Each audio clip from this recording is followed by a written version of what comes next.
ৰুটি আৰু আলু ভাজি। বা অংকিতা, তহঁতৰ মায়ে ইমান ধুনীয়াকৈ আলু ভাজি আৰু ৰুটি বনাই, খালে খাই থাকিবলৈ মন যায়। দে না, তোৰ টিফিনটো মোক দে, মোৰ টিফিনটো তই খা। নিশা, তই মোৰ টিফিনটো সদায় কিয় খাৱ বাৰু? তোৰ টিফিনত তোৰ মায়ে ইমান ধুনীয়া ধুনীয়া খোৱা বস্তু দি খেদায়, আৰু মোৰ টিফিনৰ আলু ভাজি ৰুটিখিনি তই সদায় কিয় খাই ভাল পাৱ? তইতো টিফিনত সদায় বেলেগ বেলেগ খোৱা বস্তু আন, আজি কি আনিছনো? পনীৰ পৰঠা। আৰে, তই পনীৰ পৰঠা আনিছ আৰু তই মোৰ ৰুটিকেইখন খাবলৈ লৈছ। খা খা, তোৰ টিফিনটো তই খা। নেলাগেও, মই এইবোৰ খাই বৰ বেয়া পাওঁ, তই খা না। অংকিতা, তই বেয়া নাপাবি, তোৰ টিফিনটো মই সদায় কিয় খাওঁ জান? তই এদিনো ভাল বস্তু খাবলৈ নাপাওঁ, আৰু মই সদায় সদায় বেলেগ বেলেগ খোৱা বস্তু আনো টিফিনত। গতিকে মই মোৰ টিফিনটো তোক খাবলৈ দিওঁ, আৰু তোৰ আলুৰ ভাজি ৰুটিৰ টিফিনটো মই খাওঁ। মইতো ঘৰত এইবোৰ বস্তু খাই থাকিবলৈ পাওঁ। তই মোৰ প্ৰিয় বান্ধৱী, গতিকে মই যিমান পাৰোঁ তোৰ কাৰণে সদায় টিফিনত ভাল ভাল খোৱা বস্তু লৈ আহিম। নিশা, কি ভাবি আছনো? নাই নাই, একো ভবা নাই। তহঁতৰ মায়ে ইমান ধুনীয়াকৈ ৰান্ধিবলৈ জানে। আজিৰ পৰা সদায় তই মোৰ টিফিনটো খাবি, আৰু মই তোৰ টিফিনটো খাম দেই। নালাগে নালাগে, তই টিফিনত সদায় সদায় ইমান ভাল ভাল বস্তু আন, মই আৰু সদায় আলু ভাজি ৰুটিকেইটাহে আনো। মই আলু ভাজি আৰু ৰুটি খাই বৰ ভাল পাওঁ, আমাৰ ঘৰত নবনায়। হ'ব দে, তই ভাল পাওঁ যদি খাবি বাৰু। নিশা, মই কাইলৈ কলেজ নাহোঁ। কিয়? তই নাথাকিলে যে মোৰ কলেজত একদম ভাল নালাগে। কাইলৈ মই দেউতাৰ লগত এফালে যাব লাগিব। নগ'লে নহয় নেকি? নহ'ব, দেউতাই কৈছে বৰ দৰকাৰী। আচ্ছা, কোনোবা ল'ৰা চৰা চোৱা নাইতো? নহয়ো পাগলীজনী। দেউতাৰ লগৰ কোনোবা বন্ধু এজনৰ কিবা অসুখ হৈ আছে, গতিকে দেউতা আৰু মই খবৰ ল'বলৈ যাম। হ'ব দে, পৰহিলৈ আহিবিনে নাহ? আহিম আহিম, আমি লগতে গুচি আহিমগৈ। পৰহিলৈ মই কলেজ আহিম। ঠিক আছে, কাইলৈ তই নাহ যদি ময়ো নাহোঁ। শুন না, আজি আবেলি আমি দুইজনী ফুৰিবলৈ যাম দে। বহুত দিন হ'ল ফুৰিবলৈ যোৱাই নাই জাননে? তই ৰেডি হৈ থাকিবি। তয়ো যে কি কথাবোৰ কৈ থাক নহয়। আজৰি পালে অকণমান পঢ়া শুনা কৰিব লাগে। পৰীক্ষা পাইছেহি দেখাই। তই থাকোঁতেই মই পৰীক্ষাৰ কাৰণে কিয় চিন্তা কৰোঁ? পৰীক্ষা আগদিনা আমাৰ ঘৰত গৈ মোক গোটেইখিনি শিকাই দিবগৈ লাগিব। এদিন পঢ়ি তই পৰীক্ষা দিবি, পাগল হৈছে চাগে তই। তই গোটেই বছৰটো পঢ়ি দিয়ে, মই আকৌ কিয় পঢ়ি থাকিব লাগে? পৰীক্ষাত কিন্তু মই তোৰ ওচৰত বহিম দেই। আৰু আজি যাবিনে নাযাৱ ক? নগ'লে জানো তই মোক সদায় এৰিবি? কিন্তু এটা কথা, সোনকালে আহিম বুলি ক, তেতিয়াহে যাম, কিন্তু নহ'লে নাযাওঁ। হ'ব হ'ব, সোনকালে আহিম। তই যিমান সময়তে আহোঁ বুলি ক, মই সিমান সময়তে গুচি আহিম। ঠিক আছে, যাম দে বাৰু। বৰ্তা? নিশা মাজনী, কি খবৰ? ভালেই বৰ্তা, আপোনাৰ? ভালেই দিয়া। বৰ্তা, অংকিতা আছেনে? আছোঁ দে, তই আহিবি আৰু মই নাথাকিম নে? মাজনী, সোনকালে আহিবি, দেৰি নকৰিবি। হ'ব দেউতা, আমি বেছি দেৰি নকৰোঁ, সোনকালে আহিম। আহিছোঁ। বৰ্তা, আপুনি চিন্তা নকৰিব, আমি সোনকালে গুচি আহিম। ব'ল নিশা। এনেকৈয়ে দুয়ো বান্ধৱী ফুৰিবলৈ গ'ল। অংকিতা, পৰিৱেশটো কিমান ধুনীয়া লাগিছে ন? মোৰ যে এনেকৈ ঘূৰিব আহিলে একদম ঘৰলৈ যাবলৈ মন নাযায় জান? সেইবুলি এতিয়া ঘৰলৈ নোযোৱাকৈ ইয়াতে থাকিবি নেকি? ব'ল, দেৰি হৈছে। ঘৰত আকৌ দেউতাই চিন্তা কৰি থাকিব। তোৰো যে আৰু দেই, ইমান ভয় নে তোৰ দেউতাৰলৈ? ভয়ৰ কথা নহয় অ', আজিকালি দিনকালৰ গতি কি হৈছে দেখা নাই? ঘৰততো চিন্তা কৰিবই ন? ইফালে পৰীক্ষাও আহি আছে, পঢ়িব লাগে।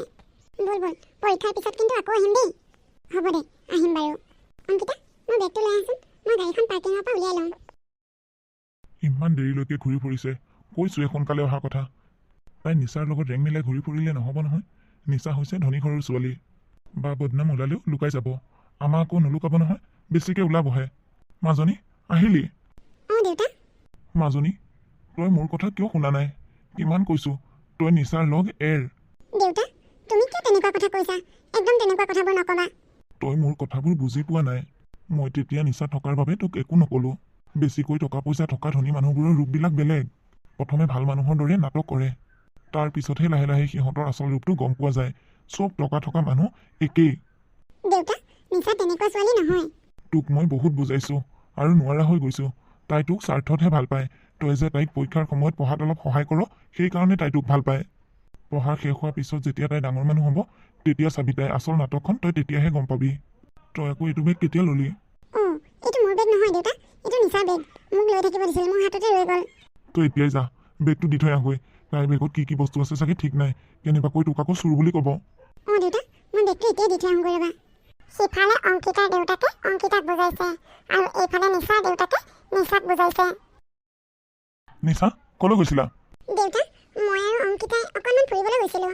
নিচা, মই তোমাক কিমান কৈছোঁ, সেই ছোৱালীজনীৰ লগ নহ'বা বুলি। তোমাৰ যদি ইমান ফুৰিব যাব মন আছিল, মোক নকলা কিয়? মই গ'লো হয় নহয় তোমাৰ লগত। দেউতা, বন্ধু বান্ধৱীৰ লগত ফুৰিব যোৱা মজাই বেলেগ। মই তোমাক কিমান বুজাইছোঁ, দুখীয়া মানুহ ধনী মানুহৰ বন্ধু হ'বই নোৱাৰে। দেউতা, অংকিতা তেনেকুৱা ছোৱালী নহয়। মই জানো কোন কেনেকুৱা, খালি তুমি সেই ভিখাৰীজনীৰ পৰা অকণমান আঁতৰত থাকিবা। তোমাৰ ষ্টেণ্ডাৰ লগত তাইৰ ষ্টেণ্ডাৰ মিলেনে? দেউতা প্লিজ, তুমি তাইক ভিখাৰী বুলি নকবা। তুমি তাইক গাড়ীত উঠাই ঘূৰাই ফুৰাই লৈ খুৱাই বুৱাই ঘূৰি ফুৰিছা কাৰণে তাই তোমাক ভাল পায়। তুমি চাবা কেইদিনমানৰ পিছত তাই তোমাক এদিন দুদিনকৈ পইচা খুজিবলৈ আৰম্ভ কৰিব। দেউতা তুমি ভবাৰ দৰে অংকিতা তেনেকুৱা ছোৱালী নহয়, তাই আত্মসন্মান আছে। দুখীয়াবোৰ তেনেকুৱাই, প্ৰথমতে বৰ ভালৰি লগায়, তাৰপিছতহে আচল ৰূপটো গম পোৱা যায়। মই তোমাক আকৌ কৈছোঁ, তুমি সেই ভিখাৰীজনীৰ লগ অতি সোনকালে এৰা। দেউতাৰ চব কথা মানি দিওঁ, মই এই কথাটো মানিব নোৱাৰোঁ। আনফালে অংকিতাই বেগটো দিবলৈ আহি বাহিৰৰ পৰা সকলো কথা শুনি আছিল আৰু অংকিতাই কাকো মাত নিদিয়াকৈ কান্দি কান্দি গুচি গ'ল। কিছুদিন পিছত লাষ্ট ইয়েৰৰ ৰিজাল্ট দিছে। নিচাই অংকিতাক বিচাৰি পাগল হৈ ফুৰিছে। ক'ত গ'ল বাৰু আজি ৰিজাল্টৰ দিনাও তাই নাই, মোকনো এবাৰো ক'ব নোৱাৰিলে নে ক'লৈ গৈছে। ইফালে যে অংকিতা দেউতাকক লৈ হস্পিটেলত আছে নিচাই গমেই নাপায়। ডক্টৰ ছাৰ প্লিজ আপুনি মোৰ দেউতাক বচাওক যেনে তেনে। চাওক আমি চেষ্টা কৰি আছোঁ, তেওঁক যিমান পাৰি সিমান সোনকালে অপাৰেশ্যন কৰিব লাগিব। আপুনি 2 লাখ টকা এটা যোগাৰ কৰক, আৰু বেছি দেৰি হৈ গ'লে অসুবিধা হ'ব কিন্তু পিছত। নাই নাই ছাৰ আপুনি অপাৰেশ্যনৰ ব্যৱস্থা কৰক, মই টকা যোগাৰ কৰিম। অংকিতাই মিতিৰ কুটুমৰ ঘৰে ঘৰে টকা বিচাৰি ভাগৰি পৰিছে। দেউতাকক চিকিৎসা কৰিবলৈ কোনো অলপো সহায় নকৰিলে। এতিয়া ভেটিটোকে বিক্ৰী কৰিব লাগিব, নহ'লে আৰু উপায় নাই। দেউতাক যেনে তেনে হস্পিটেলৰ পৰা মুকলি কৰি আনিবই লাগিব। ডক্টৰক ক'লোৱেই অপাৰেশ্যন কৰাৰ কথা, ডক্টৰে চাগে অপাৰেশ্যন কৰিলেই দেউতাৰ। কিন্তু এতিয়া হঠাতে ভেটি মাটি কাক বিক্ৰী কৰোঁ, কোনে কিনিবনো? মই নিচাৰ ওচৰলৈ যাওঁ, নিচাই মোক এই ক্ষেত্ৰত সহায় কৰিব। সিহঁতৰ ধেৰ ধনী ধনী মানুহ চিনাকি আছে, কাৰোবাক নহয় কাৰোবাক তাই এই মাটিখিনি বিক্ৰী কৰি দিব পাৰিব। খুৰা কোৱা, কিয় আহিলা? মই নিচাক এবাৰ লগ পাবলগীয়া আছিল খুৰা। তাই নাই, তাই মোমায়েকৰ ঘৰত আছে। তাই কেতিয়া আহিব খুৰা? তাইৰো ইয়ালৈ নাহে, তাই তাতে থাকিব। তুমি তাইৰ কথা পাহৰি যোৱা, তাইক আৰু তুমি কোনোদিনাখনেই লগ নোপোৱা। মই তাইক এবাৰ লগ পাব লাগিছিল খুৰা, বৰ ডাঙৰ কথা এটা আছিল। কি কথা? মোকেই কৈ থৈ যোৱা, মই তাইক কৈ দিম। খুৰা মোৰ দেউতাৰ অসুখ হৈ আছে, তেওঁ এতিয়া হস্পিটেলত আছে, অপাৰেশ্যন হৈছে কালি। দেউতাৰ অপাৰেশ্যনৰ কাৰণে 2 লাখ টকা লাগে। তাৰমানে তুমি তাইৰ ওচৰত টকা বিচাৰি আহিছা? ইমান সাহ তুমি ক'ত পালা? কেনেকৈ ভাবিলা তাই তোমাক 2 লাখ টকা দি সহায় কৰিব বুলি? নহয় খুৰা, মোক সহায় কৰিব নালাগে টকা দি। মই তাৰমানে আমাৰ ভেটি মাটিখিনি বিক্ৰী কৰোঁ বুলি ভাবিছোঁ। সেয়েহে ভাবিছোঁ কোনোবা মানুহ এজন পোৱা হ'লে তাইক খবৰটো দিলে তাই ইটো সিটো মানুহক চিনি পায়, ক'ব পাৰিলে হয়। নহ'লে তাই ডাঙৰ মোবাইল আছে যে, মোবাইলতে তাই ফেচবুকত দি দিলে হয় মাটিখিনি বিক্ৰী কৰিম বুলি, তেতিয়া কোনোবা গ্ৰাহক ওলালে হয়। মোক সেইখিনি সহায়ৰ কাৰণেহে তাইক এবাৰ লাগিছিল। তাই তোমাক সেইবোৰ সহায় কৰিব নোৱাৰিব, তাই এতিয়া ইয়াত নাই। তুমি যোৱা, বেলেগ কাৰোবাকে কোৱাগৈ। আৰু এটা কথা, নিশ্চয় তোমাৰ কথা একেবাৰে পাহৰি গ'ল, আৰু মই ভাবোঁ তুমিও তাইৰ কথা পাহৰি গ'লে ভাল হ'ব। এতিয়া তাই তোমাৰ কথা শুনিবই নিবিচাৰে। তোমাৰ ভাগ্য ভাল, আজি তুমি মোক লগ পালাহি আহি। কেনেবাকৈ যদি তাইক পালা হয়, তোমাক চাগে তাই বেয়া কথা শুনোৱাই পঠিয়াই দিলে হয়। নিচা কি সঁচাকৈ তেনেকুৱা হৈ গ'ল? দেউতাই ঠিকেই কৈছিলে, তাই মোক স্বাৰ্থতহে ভাল পাই আছিল। তাই ধনীৰ কাৰণে মোক তেনেকুৱা কৰিব পাৰিছে। ময়ো চাই লওঁ, মই তাইক দেখাই দিব লাগিব ময়ো যে কাৰো অনুগ্ৰহত নাথাকোঁ। তুমি কি ভাবি আছা? নাই, মই একো ভবা নাই। তেনেহ'লে ইয়াত কিয় ৰৈ আছা? যোৱা। দেউতাক সুস্থ হৈ উঠাৰ পিছতে অংকিতাই এটা সিদ্ধান্ত ল'লে। তাই এইবাৰ UPSCৰ পৰীক্ষা দিব আৰু দিন ৰাত একাকাৰ কৰি পঢ়িবলৈ ল'লে। এইবাৰ তাই মনতে এটা সিদ্ধান্ত ল'লে, তাই এইবাৰ কিবা এটা কৰিবই। কিবা এটা নকৰালৈকে নিচাৰ সন্মুখলৈ নাযায়। নিচাৰ দেউতাকে কোৱা কথাখিনিয়ে তাইৰ মনত বৰ বেয়াকৈ প্ৰভাৱ পেলালে। দেউতা তুমি শুই আছা? উঠা, ভাল খবৰ এটা আছে দেউতা। কি খবৰনো মাজনী? গাটো বেয়া লাগি আছিল, সেইকাৰণে শুই আছোঁ। দেউতা মই UPSC পাছ কৰিলোঁ, মোৰ চাকৰি হৈ গ'ল দেউতা। কি সঁচা? অঁ দেউতা সঁচা, মোৰ সপোনটো পূৰ হ'ল দেউতা। এতিয়াৰ পৰা আৰু তুমি মোৰ কাৰণে একোনো কষ্ট কৰিব নালাগে। এতিয়াৰ পৰা যি কৰোঁ চব ময়ে কৰিম। তোমাক মই ভাল হস্পিটেলত নি চিকিৎসা কৰাম দেউতা। ভগৱানে যে তেওঁ চকু মেলি চালে, প্ৰথম চেষ্টাতেই যে তই পাছ কৰিলি, মই বৰ ভাল পাইছোঁ। দেউতা তুমি মোক আশীৰ্বাদ কৰিবা, মই যাতে এনেকৈ আগুৱাই যাব পাৰোঁ। কিছুদিনৰ পিছৰ কথা। বৰুৱা কি হৈছে? কিবা এটা কম কম বুলি ৰৈ থকা যেন লাগিছে দেখোন। মেডাম আপুনি যদি বেয়া নাপায়, কাইলৈ মই আপোনাক দুপৰীয়া মোৰ ঘৰত নিমন্ত্ৰণ দিব খোজোঁ। বৰুৱা ডিউটি আছে, কেনেকৈ যাম? মেডাম ডিউটিৰ পৰা আহি দেৰিকৈ গ'লেও হ'ব। মোৰ পত্নীয়ে আপোনাক এবাৰ লগ পাবলৈ বৰ আগ্ৰহী হৈ আছে। হয় নেকি? হ'ব দিয়া, তুমি কৈছা যিহেতুকে মই এবাৰো যাবলৈ চেষ্টা কৰিম। কিন্তু এটা কথা, একো আইটেম নকৰিবা দেই মই যাম বুলি। মোৰ কোনো গেৰাণ্টি নাই, মোৰ কথা জানাই দেখোন। হ'ব মেডাম, আপুনি গ'লেই হ'ল খালি। ঠিক আছে বাৰু, তুমি দাসক কোৱাগৈচোন গাড়ীখন উলিয়াবলৈ, মোৰ এফালে যাবলগীয়া আছে। Okay madam. ফুৰিব যাবলৈতো মোৰো মন যায়, কিন্তু কি ক'ম, যিটো দায়িত্ব মোৰ ওপৰত আছে, ক'লৈকো যাব নোৱাৰা হ'লোঁ। নিশা বাইদেউ পালেহি চাগে। তুমি যোৱাচোন, দৰ্জাখন খুলি দিয়াগৈ। মই নাযাওঁ তাইৰ সন্মুখলৈ, তাই ভিতৰলৈ আহি মোক দেখিব লাগিব। মেডাম আহক।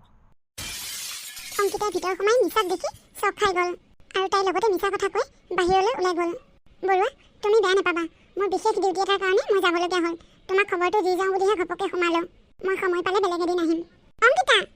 সাগৰ অংকিতাই কিয় তেনেকুৱা কৰিলে তাই মোক দেখিও মাত এষাৰ নিদিলে যে মেডামে চাগে তোমাৰ ওপৰত অভিমান কৰি আছে আজি সম্পূৰ্ণ 7 বছৰৰ পিছত মই তাইক লগ পাইছোঁ তাই মোৰ লগত ইমান অভিমান কৰি থাকিব নোৱাৰে সাগৰ তুমি যোৱাহিচোন তাইক মাতি আনাগৈ হ'ব দিয়া মই বাৰু মেডামক বেলেগ এদিন মাতি আনিম তাই মোক এতিয়ালৈকে ভুলেই বুজি আছে হ'ব দিয়া নিশা তুমি এতিয়া মন বেয়া কৰি নাথাকিবা মই ডিউটিলৈ যাওঁ আমাৰ ওচৰত তই বেছি দাদাগিৰি দেখাইছ নেকি ধৰ ইয়াক মাৰ সাগৰ নিজৰ ডিউটি শেষ কৰি ঘৰলৈ আহি আছিল বাটত কেইজনমান উদন্ত ডেকাই কাজিয়া কৰি থকা দেখা পালে সুৰক্ষা দিবলৈ আহি বেচেৰা নিজেই বিপদত পৰিল কোন তহঁত এনেকৈ কাজিয়া কৰি আছ যে ৰাস্তাত ভয় নকৰ ন কোন তই বে আমাক যে দাদাগিৰি দেখাব আহিছ পুলিচগিৰি দেখুৱাইছ নেকি ৰকি ধৰ ইয়াকে